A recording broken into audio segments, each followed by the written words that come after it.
അല്ല അത് അങ്ങനെയല്ല. അദ്ദേഹത്തിന്റെ ഞാൻ പറഞ്ഞല്ലോ, ഈ ചില വാചകങ്ങൾ എടുത്തിട്ട് ഇപ്പൊ ഈ അറബിക്കടൽ എന്നൊക്കെ ചോദിക്കണമായിട്ടുള്ള വർത്താനാണത്.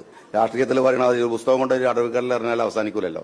അതൊക്കെ പ്രസംഗത്തിലെ ചില പ്രയോഗങ്ങളാണ്. കാര്യമില്ല. ഒരു ദിവസം വന്ന് പിറ്റേന്ന് ഇദ്ദേഹം ചോദിക്കണത് അറബിക്കടലിൽ എറിഞ്ഞില്ലെന്നൊക്കെ ചോദിച്ചാൽ ഒരു പ്രസംഗത്തിനകത്ത് അറബിക്കടലിൽ എറിഞ്ഞില്ല, അതൊക്കെ ഒരു വലിയ രാഷ്ട്രീയമായിട്ട് കൊണ്ടുവരികയാണ്.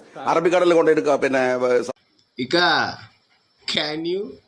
നിങ്ങളെ കൊണ്ട് പറ്റൂല, പക്ഷെ ദേ ക്യാൻ, ഓരെ കൊണ്ട് പറ്റും. നിങ്ങൾക്ക് കാണുന്നത് നിങ്ങൾ ഈ പറഞ്ഞ സാധനം ഒരു ചെയ്ത് കാണിച്ചു തരും.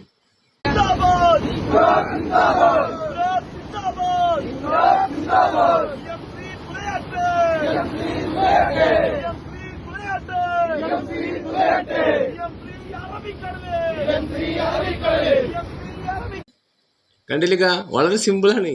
ദേ ക്യാൻ കണ്ടോ, അവരെന്ത് സിമ്പിളായിട്ടാണ് PMC നടപടികളിൽ കൊണ്ടിട്ടത്. ഇത്രേ ഉള്ളൂ. താത്വികമായ പ്രതീകാത്മകമായി പറഞ്ഞ വരികളെ അന്വർത്ഥമാക്കി. ജാതി അവരില്ലാണ്ട് മറ്റാര്. നന്ദി, നമസ്കാരം.